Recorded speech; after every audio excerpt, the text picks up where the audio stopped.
의심하지 마셔요. 당신과 떨어져 있는 나에게 조금도 의심을 두지 마셔요. 의심을 둔 데와 나에게는 별로 관계가 없으나 부질없이 당신에게 고통의 숫자만 더할 뿐입니다. 나는 당신의 첫사랑의 팔에 안길 내 온갖 거짓의 옷을 다 벗고 세상에 나온 지금 그대로의 밝아벗은 몸을 당신의 앞에 놓았습니다. 지금까지도 당신의 앞에는 그때 놓아둔 몸을 그대로 받들고 있습니다. 만일 인의가 있다면 어찌하여야 처음 마음을 변치 않고 끝끝내 거짓 없는 몸을 님에게 바칠고 하는 마음뿐입니다. 당신의 명령이라면 생명의 옷까지도 벗겼습니다. 나의 죄가 있다면 당신을 그리워하는 나의 슬픔입니다. 당신이 가실 때에 나의 입술에 수가 없이 입맞추고 부디 나에게 대하여 슬퍼하지 말고 잘 있으라 고한 당신의 간절한 부탁에 위반되는 까닭입니다. 그러나 그것만은 용서하여 주세요. 당신을 그리워하는 슬픔은 곧 나의 생명인 까닭입니다. 만일 용서하지 아니하면 후일에 그에 대한 벌을 풍우의 봄 새벽에 낙하의 수만치라도 바꿨습니다. 당신의 사랑의 동아줄에 휘감기는 체형도 사용치 않겠습니다. 당신의 사랑의 헌법 아래에 1만 가지로 복종하는 자유형도 바꿨습니다. 그러나 당신이 나에게 의심을 두면 당신의 의심의 허물과 나의 슬픔의 죄를 맞비끼고 말겠습니다. 당신에게서 떨어져 있는 나에게 의심을 두지 마셔요. 부질없는 당신에게 고통의 숫자를 더하지 마셔요. 이 시는 흔들리지 않는 자신의 사랑의 진실을 강조하고 있다. 만해의 시적 기법은 항상 명제적인데 그의 시는 첫 연과 끝 연이 맹제를 제시하고 강조한다. 그의 시는 대다수가 사랑의 명제이고 그 표현 기법으로 역사를 사용한다. 믿음에 기초한 사랑은 바라는 마음이 아니라 조건 없이 그리고 전부를 바치고 희생할 때 비로소 완성을 이루게 마련이다. 언제나 옳은 답지만 고르면서 살아온 사람이 어디 있어요? 당신은 인생에서 한 번도 잘못된 선택을 한 적이 없나요? 틀린 선택을 했다는 것 자체가 잘못이라는 게 아니야. 선택의 결과는 스스로 책임지라는 뜻이지. 그 선택의 결과까지 눈에 보이지 않는 힘에 의존하기 시작하면 너의 선택은 더욱 돌이킬 수 없는 방향으로 돌아갈 거란 말을 하는 거야. 그는 아마도 정말은 그 쌍둥이를 살려내고 싶었을 것이다. 그러나 그렇게 하지 않는 것이 자신의 틀린 선택에 책임을 지는 행위였다. 또는 앞으로는 틀린 선택을 하지 않기 위한 결심, 다다걸음, 그것이 바로 선택을 함부로 남발하는 손님들을 차갑게 내치는 이유. 파랑새는 어느 한 마리의 새가 되어 뻐꾸기 쉬기 위해 올라앉아 있었다.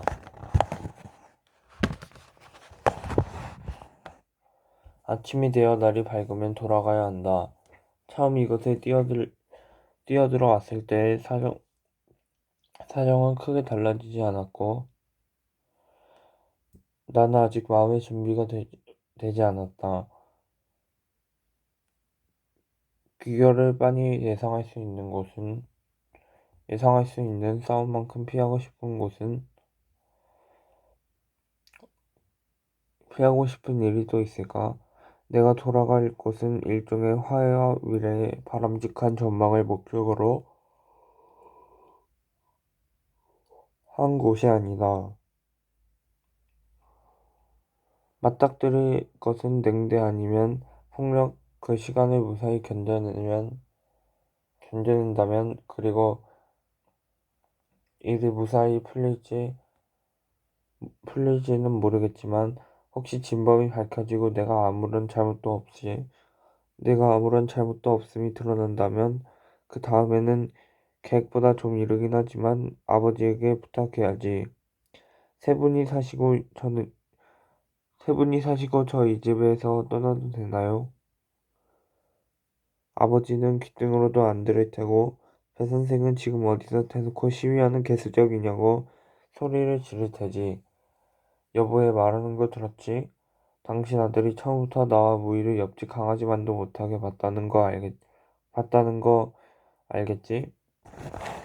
당신부터가 내 아들이니 네 엄마니 하면서도 싸우는 바람에 애가 어른 알기를 우습게 알아. 그렇게 말함으로써 그녀는 처음부터 자신을 인정하지 않고 마음을 닫아건 게 내 쪽이며 가정을 무너뜨린 주범이다라고 강조할 테지. 바닥에 이불을 펴고 드러누워 그 이후에 구체적인 계획을 머릿속에 그린다.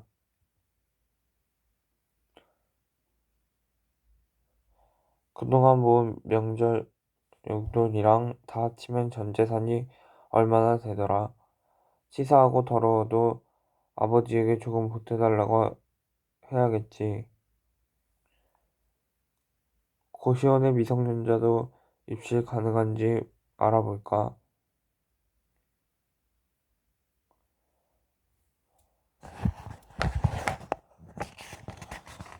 PC방을 전전하며 살 수는 없고 뭐든 간에 일을 얻으려면 나이는 속여야 할 거고 오토바이 면허는 기본이고 그리고 응? 머리맡에 바스거리는 소리 A4 용지 한 장 아까 마지막 주문서를 출력해줄 때 뭉치에서 흘렀나 보다. 몸을 일으켜 종이를 뒤집어 보았다. 15세에서 남 사이에 15세에서 20세 사이에 남자 부두 인형 한 개. 난리 났군. 만드는데 시간이 오래 걸린다고 그랬지. 아마 지금 갖다 줘도 시간에 맞춰 만들 수 있을까? 보름날 밤이 아니니까 상관없을지도. 그런데 어쩐지 낯익은 주소와 나는 한동안 가만히 서서 종이를 들여다보다가는 어깨를 조금씩 들먹거리며 실수하기 시작했다. 그 실수는 나도 모르게 고조가 되었다. 정신을 놓은 듯 키득거리며 주저앉았다.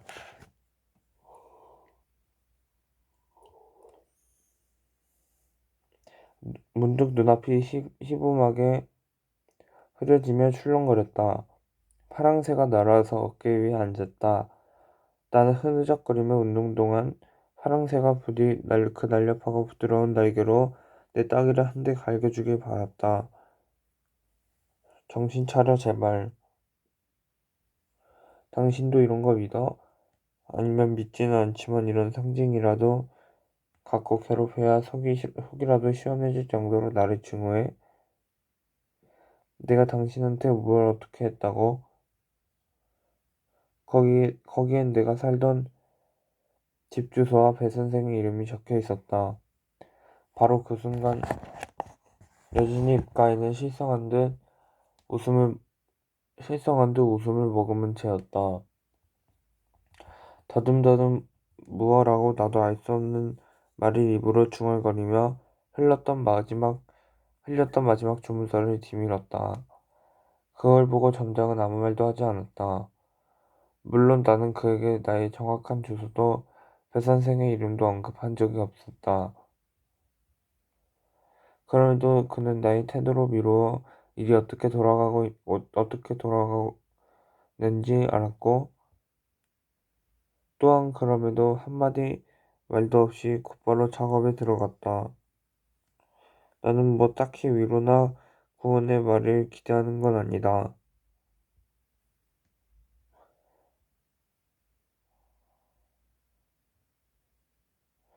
그는 물건을 파는 사람이었고, 주문자의 요청에 따라 상품을 만든다. 나는 무엇을 바랐지? 그가 이따위 의뢰는 받아들이지 않겠다는 말을 해주기를 기다렸나? 아무리 그래도 이렇게까지 담게 만들 건 없는데, 점장은 주문받은 대로 마지막 공예로 15세에서 20세 사이의 남자의 부두 인형을 만들었다.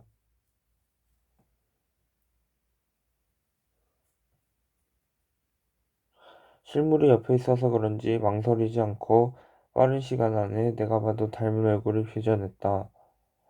평소 그것을 만들 때는 파랑새조차 옆에 있는 걸 싫어하는데 이번에는 이번 옆에서 내가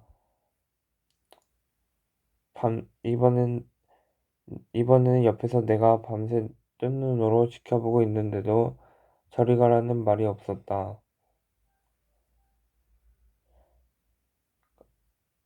아, 그렇겠지요. 모델이 필요하셨을 테니 그것이 완성됐을 때는 어느새 새벽이었다. 가게로 올라온 파랑새는 완성품을 보고는 우뚝 멈추어 섰다. 나는 체념 섞인 미소를 지으며 나의 복제품을 올려놓은 식탁 옆에 앉았다.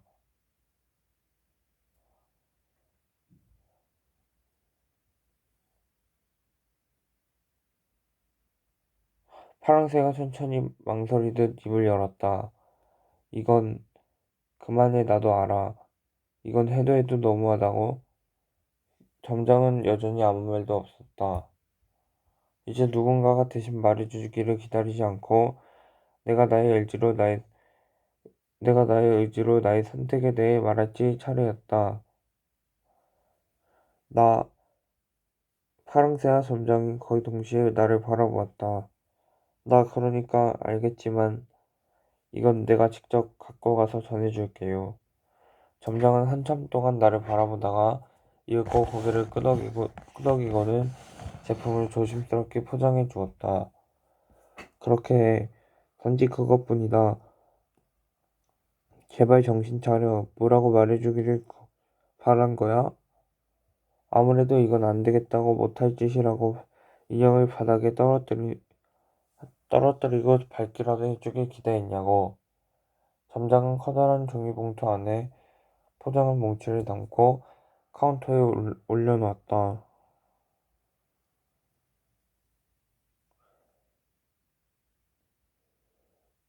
인형 자체도 그렇게 작지 않은데 상자에 에어컨까지 몇 겹으로 싸고 보니 부피가 한층 더 커 보였다. 이 눈에 띄는 걸 아버지가 보면 그리고 이걸 배 선생이 샀다는 걸 살면 뭐라고 생각할까? 배 선생은 정말로 이걸 사용하려고 샀나? 진심으로 밤마다 인형의 머리나 가슴을 핀을 꽂을 작정인가? 집에 돌아가면 어떻게든 한 번은 맞서보리라 했던 마음이 이 인형 하나로 상당 부분 사그라졌다.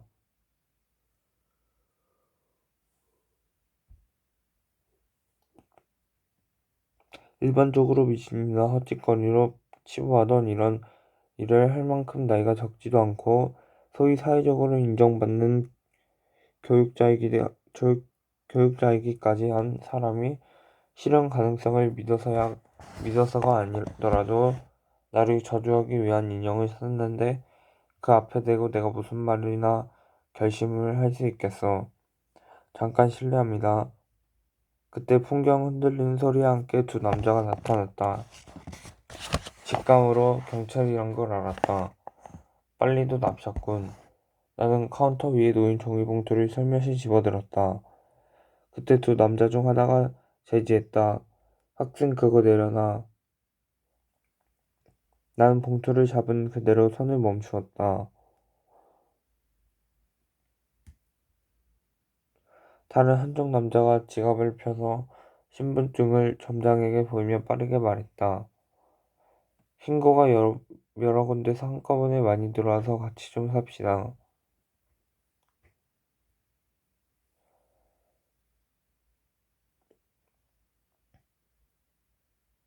신고가 신고가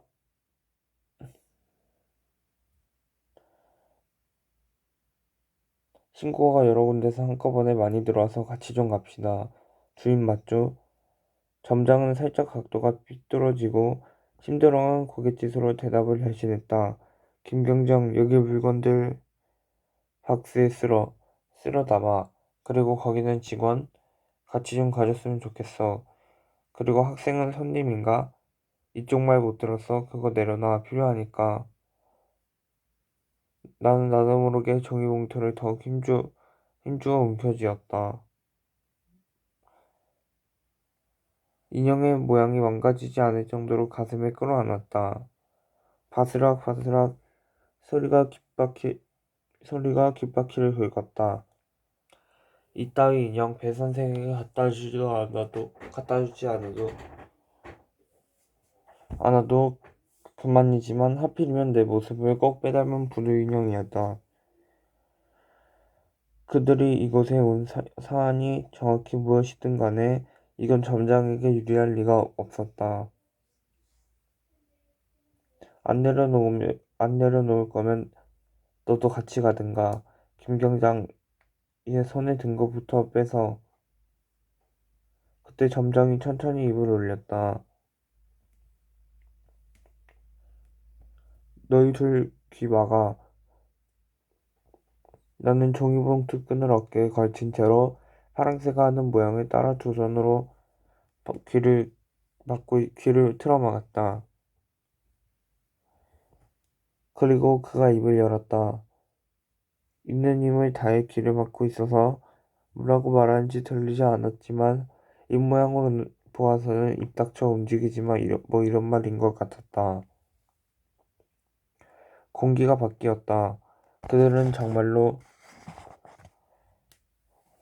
혀와 몸이 굳어버린 듯 그 자리에 말없이 서 있었다. 눈동자조차 굴리지 못하던 그 눈빛은 당혹스러움을 뚜렷이 드러냈다. 이제 가, 뛰어. 시간이 없어. 그의 명령 한마디가 벼락처럼 떨어지자 나는 고개를 휙 돌리고 문을 향해 뛰었다. 잠깐, 문을 열었을 때, 그때 다시 무언가 불렀다. 돌아보는 내 얼굴에 기쁨, 종이로 포장된 가벼운 무언가가 던져졌다. 반사적으로 그걸 붙잡았다. 그거 갖고 가. 뭔진 모르지만 줄 게 있다고 했지. 나는 정신없이 그걸 쥐고 달렸다. 고개를 돌리기 직전 그가 파랑새의 모습을 눈 속에 담아둔 것이 인사의 전부였다. 금방 끝내고 언제든 다시 올 거니까 부디 어디로도 가지 마. 그러나 금방 끝내자는 건 나의 희망사항일 뿐이었다. 아파트 단지 안으로 깊숙이 들어서고 나서야 나는 숨을 고르고 뒤를 돌아볼 수 있게 되었다. 아무도 쫓아오지 않는다. 주문의 유효 시간은 얼마나 될까? 보이지 않는 주술에 몸부림도 칠 수 없던 그들은 풀려난 뒤 더욱 그를 해코지하지 않을까?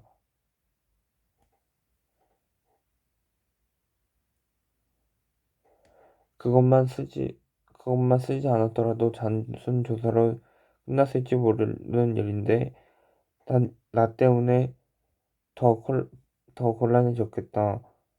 걸음을 늦추었다. 긴장한 어깨 근육에 긴장한 어깨 근육에 힘을 풀리고 걸쳐놓았던 종이봉투가 아래로 미끄러졌다. 주먹을 꼭 쥐고 있던 손에도 힘이 풀려 손바닥에 땀이 식는 게 느껴졌다.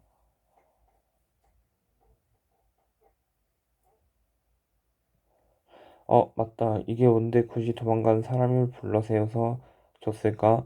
안에 내용물이 상하지는 않았는지 걸어가면서 붕한 기름종이로 봉한 스티커를 떼어 펼쳐보았다.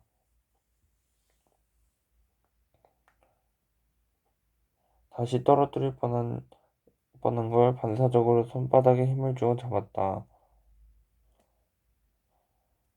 어째서 이걸 나한테? 살인적으로 비싼 데다 잘못 쓰면 인류 멸망에 준할 정도로 위험하다는 이것을. 타임 리와인더. 나는 잠시 걸어가는 것도 나는 잠시 걸어가는 것도 있고 가만히 선체를 생각했다. 이것은 그저 평범한 마른 쿠키일지도 모른다. 먹기 전까지 안의 내용물을 확인할 수 없다. 그러나 굳이 단 한 개 머랭 쿠키를 만들어 꼼꼼하게 포장까지 해준 의미는 무엇일까? 이도저도 고민할 것 없이 먹어서 확인해보면 그만이잖아. 집어들었다가 다시 손을 거뒀다가 집으로 돌아가는 것을 고민해 온 동안 이것은 앞으로 생길 수 있는지 어떤 일에도 들어있지 않은 걸 경고의 수였다. 나는 언제로 시간을 돌릴지 생각도 안 해본 것이다.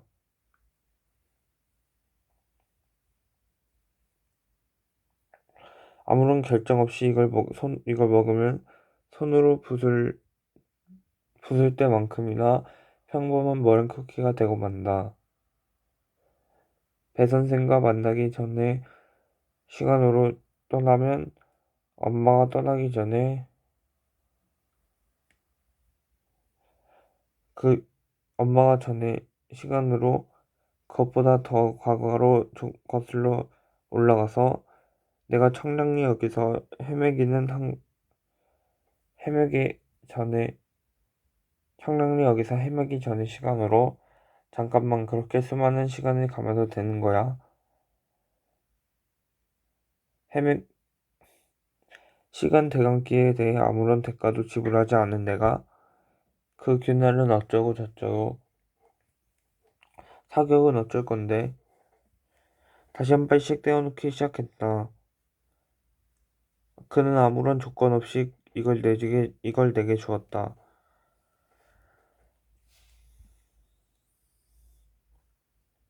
시간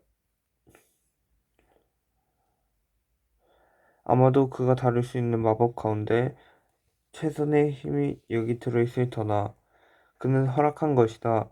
존재하는 모든 생명이 책임을 나누어진다고. 시간은 얼마든지 원하는 대로 감아도 좋다고. 잊고 있었던 사실을 대고 되새고기는 되새기고는 일단 걷는다. 되돌릴 수 있는 시간은 명확해졌다. 인연은 어떻게 바뀔 수 있으나 운명은 돌이킬 수 없다고 그랬다. 엄마를 살아 돌아오게 할 수는 없다. 그러면 자연스럽게 선택할 수 있는 배 선생을 만나기 이전이다. 그것이 살아있는 모든 것에게 지나치게 부담 주는 시간 대감기는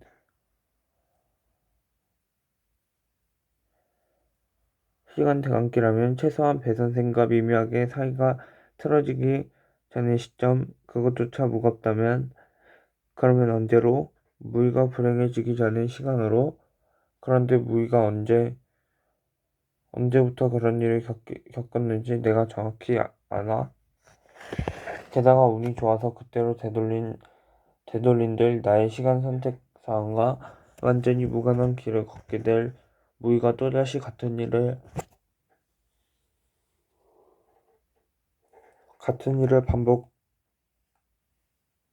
통과하지 않으리라는 보장이 있나? 언젠가 됐든 간에 길바닥에 아무렇게나 때려 맞힐 수 있는 문제는 아니고 생각하며 먼발치에 보이는 집 쪽으로 걷는다. 오늘 배 선생과 일단 부딪혀보고 나서 그쪽이 어떻게 나오는지를 보고 나서 결정해도 늦지 않아.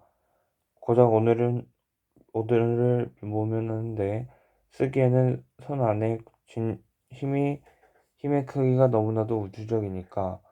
초인종을 누를까 문득 시간을 보니 집에 아무도 없을 것 같았다. 아버지는 토요일에도 자주 회사에 나갔고 배 선생도 지금쯤 학교가 개학했을 거다. 무이는 학원 몇 군데 가던 걸 중단했는데 지금은 방과후 교실이라도 다니려나?